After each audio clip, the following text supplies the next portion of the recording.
Di samping saya ada orang bunyi HP-nya pas kita lagi salat. Saya berkali-kali begini juga tidak respon.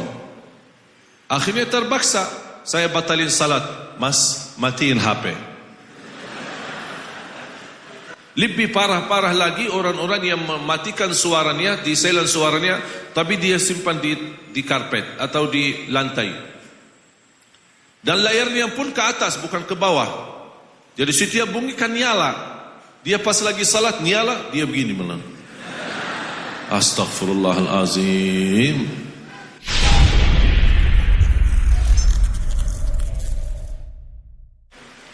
Bapak Ibu jamaah sekalian dimuliakan Allah Subhanahu wa taala. Anugerah sangat luar biasa bagi kita Al-Qur'an. Kitab yang terindah, kitab yang tersempurna, tidak ada sedikit pun keraguan di dalamnya. La raiba fih. Sayang sekali banyak umat Islam tidak memperhatikan Al-Quran dengan maksimal. Lebih banyak menghabiskan waktu bersama HP. Setiap waktu dan setiap saat dia chat di HP. Kemana-mana dia pergi bawa HP. Ketika mau tidur yang terakhir dilihat HP. Ketika bangun tidur yang pertama yang dilihat HP. Masuk WC juga bawa HP. Kehilangan HP, stresnya luar biasa. Kehilangan istri tidak apa-apa, ikhlas. Menurut saya HP itu musibah akhirul zaman.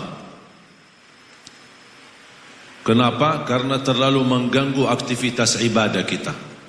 Sedangkan sebelum ada HP kita bisa jalan, hidup, beraktivitas, mencari nafkah, mencari rezeki, urusi keluarga, tambah HP. Sekarang karena ada HP kita tidak bisa tinggalkan HP.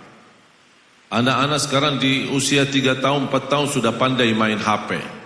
Bahkan orang tuanya kalau anaknya bawel dan dia ingin anaknya diam, langsung diberikan HP. Coba kalau diganti dari kecil dibiasakan membawa Al-Quran, pasti dia tidak mau diganti dengan HP. Setiap masjid selalu ada tulisan, jamaah yang bawa HP mohon non-aktifkan. Betul? Ada selain tulisan ada gambar HP terus X supaya diingatkan, dijaga. Barangkali ada begitu ada tulisan, barangkali orang itu buta huruf, tidak bisa baca, alhamdulillah masih ada gambar supaya dia perhatikan. Lebih lagi imam maju, stau, i'tadilu, luruskan saf, rapatkan saf. Mohon jamaah yang membawa HP non-aktifkan. Betul?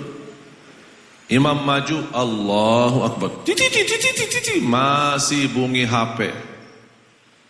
Sudah ada tulisan, sudah ada gambar, sudah imam bicara tapi masih bunyi HP-nya. Apakah perlu setiap masjid ada jamaah datang kita serahkan surat yang ditandatangan oleh setiap jamaah? Ada di dalam tulisannya kerjasama dan berjanjian dan pernyataan. Saya tidak mau membawa HP ke masjid. Seandainya saya bawa ke masjid, saya dalam keadaan silent HP-nya. Seandainya bunyi HP saya di masjid, boleh diambil hukumannya. Itu hukumannya diambil HP-nya. Apakah perlu seperti itu? Jadi setiap orang datang ke masjid kita kasih surat, Pak, tanda tangan dulu. Ini apa? Hukuman. Kalau bunyi HP-nya Bapak di masjid, apalagi lagi salat, kita ambil HP-nya. Udah mau, silahkan cari masjid lain. Kalau tidak mau tanda tangan. Apakah perlu seperti itu? Sudah ada gambar, sudah ada tulisan, sudah imam pun mengingatkan, tapi masih ada yang bunyi HP-nya. Maaf, anggaplah kita manusia. Walaupun sudah ada tulisan, sudah ada gambar, sudah imam mengingatkan, tapi tetap manusia, namanya manusia. Lupa. Sudah mulai salat. Allahu Akbar, bunyi HP-nya di dalam salat. Kenapa tidak menggerakkan tangannya, matikan HP? Kenapa tidak menggerakkan tangannya, matikan HP? Masa pas bunyi HP juga lupa? Ini sering terjadi. Apalagi yang membuat susah adalah ketika HP lagunya India atau lagu Barat. kita lagi berusaha fokus dalam salat, tiba-tiba bunyi lagu India. Kehilangan konsentrasi, kehilangan khusyuk. Apalagi kalau bacaannya imam enak, kita ingat menikmati bacaannya, tiba-tiba bunyi HP-nya. Pernah terjadi di salah satu masjid, saya ditugaskan menjadi penceramah selepas tarawih. Saya masuk ke masjid untuk salat tarawih. Di samping saya ada orang bunyi HP-nya pas kita lagi salat. Lagu barat, musik sama nyanyi. Jangankan hanya musiknya, ada nyanyinya lagi. Tapi bunyi sebentar, mati. Begitu bunyi, kehilangan konsentrasi saya untuk menjaga salat. Karena khusyuk ini kan mujahadah dalam salatnya, kehilangan khusyuk. Tapi begitu diam HP-nya tidak lama, alhamdulillah saya bisa berusaha kembali untuk fokus dalam salat. Di rakaat yang kedua, bunyi HP-nya, tapi bunyi berkali-kali. Apalagi imam yang jadi imam salat tarawih waktu itu ada agak sedikit panjang salatnya. Imam kita bawa dari Madinah, jadi bacaannya sedikit, 1,5 halaman, kadang 2 halaman, 1 rakaat. Bunyi HP-nya, kehilangan khusyuk, mati sebentar, bunyi lagi, mati sebentar, bunyi lagi. Sepertinya yang telefon ini barangkali istri ini atau siapalah gitu, telefon berkali-kali. Tapi orang ini yang di samping saya tidak bergerak sama sekali. Apa itu namanya khusyuk atau pura-pura khusyuk? Akhirnya saya terpaksa nugur. Bagaimana cara menugurnya agar dia matikan HP ini atau matikan suaranya?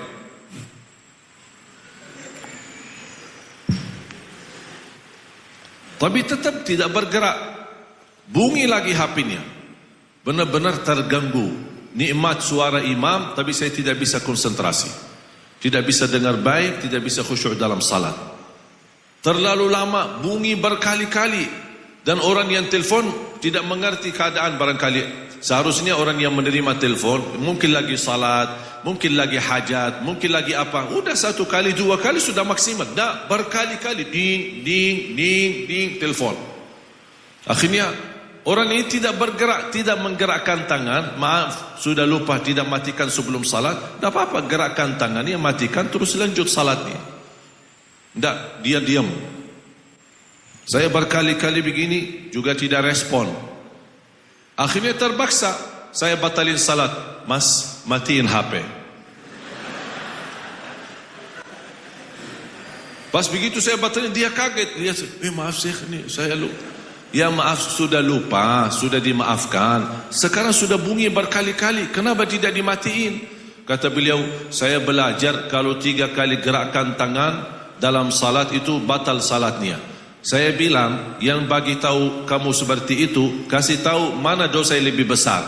Gerakkan tangan 3 kali untuk matikan HP atau mengganggu ratusan orang di masjid. Kalau belajar fikih harus disesuaikan kondisi dan keadaan. Tidak semua fikih bisa diberlakukan di setiap saat dan setiap keadaan. Oh ya. Pas begitu mau lanjut salat, matikan dulu HP-nya. Baru lanjut. Jadi sambil salat jamaah sekalian, kita masuk ke masjid untuk melaksanakan salat wajib cuma 10 menit, tidak bisa dimurnikan karena Allah. Benar-benar kita masuk ke masjid, tinggalkan.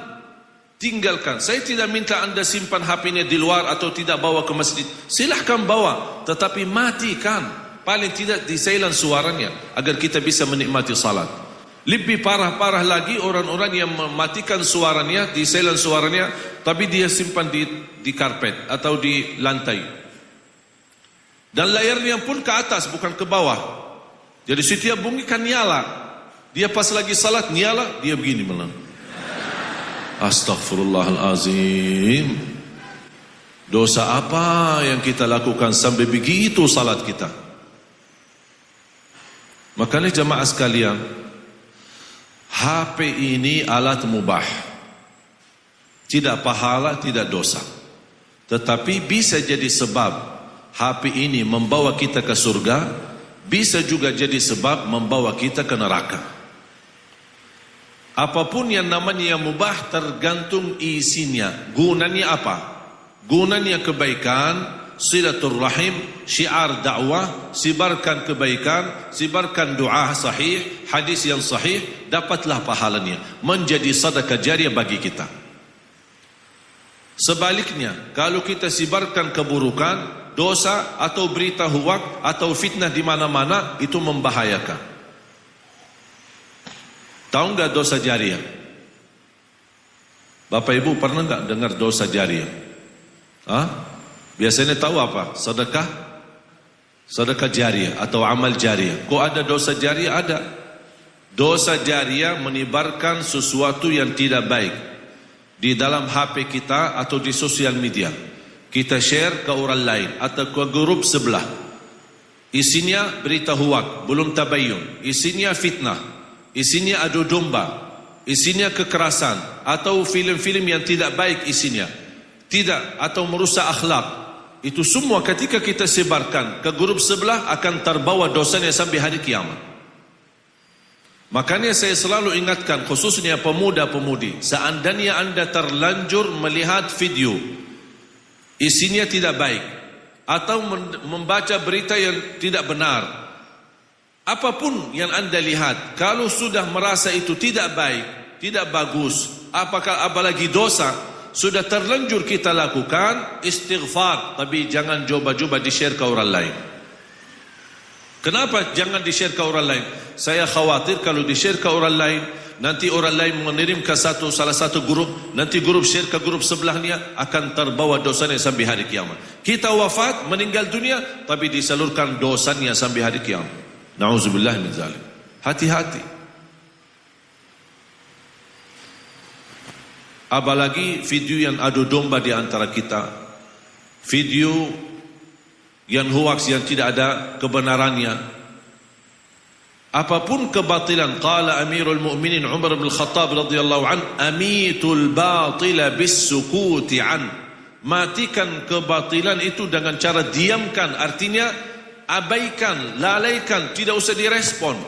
Masa setiap kebatilan yang menjadi rajalela kita sebarkan, kita share lagi. Memang niat kita baik supaya jamaah hati-hati, tapi justru kebaliknya kita menyebarkan kebatilan. Cara untuk menghadapi kebatilan, matikan kebatilan, diamkan, abaikan, tidak usah di-share supaya dia mati sendiri. Share ini, share ini, share ini, share, akhir semua orang tahu. Dan kata Amirul Mu'minin, amitul batila bis sukuti an. Matikan kebatilan itu dengan cara diamkan. Jangan terlalu respon dan share-share kemana-mana. Apalagi kalau video itu mengadu domba, fitnah, berita hoax, dan berbagai macam cara, tidak baik. Oleh karena itu jamaah sekalian, alhamdulillah saya bangga sekali bisa dengan apa yang terjadi dalam pemilu kemarin, walaupun sudah berjalan lancar, aman, sejahtera, dengan perbedaan, tapi alhamdulillah Indonesia masih bertahan aman. Walaupun ada upaya diadu domba di antara kita dengan perbedaan, ada berbeda di antara kita, itu wajar, tapi jangan jadikan perbedaan itu membawa permusuhan. Tidak boleh. Kita sekarang fokus untuk bersama-sama membangun Indonesia, bersama-sama membawa Indonesia menjadi baldatun thayyibatun rabbun ghafur. Cita-cita saya sendiri, InsyaAllah bersama jamaah semua umat Islam di seluruh Indonesia, akan menjadikan Indonesia negara Al-Quran. Program kami mencetak 1 juta penghafal Al-Quran untuk Indonesia. Setiap masjid memiliki imam penghafal Al-Quran 30 juz bersanad, bersambung sampai Rasulullah sallallahu alaihi wasallam. Karena program kami 5 tahap. 1. Membaca dan memperbaiki huruf. 2. Menyempurnakan tajwid. 3. Menindahkan suara, walaupun sebelumnya orang lain sakit kepala gara-gara suara kita. Tak apa-apa, ada ilmunya nanti, ada ilmunya, ada latihannya. 4. Membaca dan mengulangi hafalan, karena tidak layak untuk hafal tapi lupa. Bagaimana cara bisa hafal tapi bertahan hafalannya? Ada cara. Hafal dan ulang hafalannya di dalam salat maupun di luar salat. Baru tahap yang kelima yang menjadi inti, membaca Al-Quran di dalam salat maupun di luar salat sesuai bacaan Nabi Muhammad sallallahu alaihi wasallam. Rasulullah SAW punya cara yang sangat indah dalam salat maupun di luar salat. Bagaimana cara salat Rasulullah SAW di dalam tahajudnya, bagaimana salat bacaan Rasulullah SAW dalam salat subuhnya, bagaimana cara Rasulullah SAW salat jahriyahnya, bagaimana di dalam salat sir, sebagaimana disebutkan dalam riwayat, bacaan-bacaan ayat sampai disebutkan apa surah apa, surat apa, ayat apa yang disuka dibaca Rasulullah SAW. Dan di luar salat bagaimana, bahkan bagaimana cara Nabi Muhammad sima' inni uhibbu an asma'ahu min ghairi, sebagaimana kata Rasulullah SAW kepada Abdullah bin Mas'ud, bacakanlah Al-Quran. Qala aqra'u 'alaika wa 'alaika unzil, apakah saya membaca sedangkan Al-Quran diturunkan kepadamu ya Rasulullah? Abdullah bin Mas'ud merasa malu membacakan Al-Quran di hadapan Rasul. Al-Quran kan turun kepadamu ya Rasulullah. Apa kata Rasulullah SAW? Inni uhibbu an asma'ahu min ghairi, aku lebih senang mendengar bacaan dari orang lain. Makanya Rasulullah SAW suka. Ada cara bagaimana kita simak dan mendengar bacaan-bacaan Al-Quran seperti Nabi Muhammad SAW. Alhamdulillah program kami sudah 3 tahun berjalan lancar, mencetak para penghafal Al-Quran. Setiap anak-anak di bawah binaan kami hadiahkan umrah ketika sudah tamat hafal 30 juz. Tujuan kami apa? Bukan sebenarnya intinya umrah, tetapi intinya ketika sudah hafal dan tamat, kemudian bisa ke Tanah Suci umrah, sekalian bertemu dengan imam-imam besar di Tanah Suci, imam besar Masjidul Haram, imam besar Masjid Nabawi. Buat apa? Setor hafalan di hadapan para imam besar. Ketika sudah setor hafalan, baru kita mendapatkan respon atau reaksi dari para imam. Gimana bacaannya? Kalau sudah disampaikan benar, bagus, sesuai bacaan Nabi Muhammad SAW, baru kita tanda tangan ijazah dan sanad. Perjuangan kami jemaah sekalian masih panjang. Bahkan cita-cita saya insya-Allah terdengar pengumuman besar, imam besar dan sekaligus khatib salat Idul Fitri dan Idul Adha, para penghafal Al-Quran, seorang Presiden Republik Indonesia. Yakin? Yakin tidak? Yakin. InsyaAllah yakin. Kalau kita mampu menwujudkan 1 juta penghafal Al-Quran, pasti kita yakin akan meraih orang-orang yang bisa memimpin negeri kita, orang penghafal Al-Quran. InsyaAllah Presiden kita penghafal Al-Quran, Panglima kita penghafal Al-Quran, Kapolri kita penghafal Al-Quran, dan orang DPR penghafal Al-Quran, MPR penghafal Al-Quran. InsyaAllah bisa. Siapa yang bilang tidak bisa? Kita Indonesia negara yang terbesar penduduknya Islam, dan pengalaman saya selama bersama Al-Quran, wallahi bakal dapat pertolongan Allah. Tidak mungkin kecewa dan tidak mungkin gagal. Kalau terpaksa saya maju. Kalau belum kita pun berhasil mewujudkan Presiden penghafal Al-Quran, tak apa-apa, bismillah, insyaAllah saya maju. Kok ketawa sih?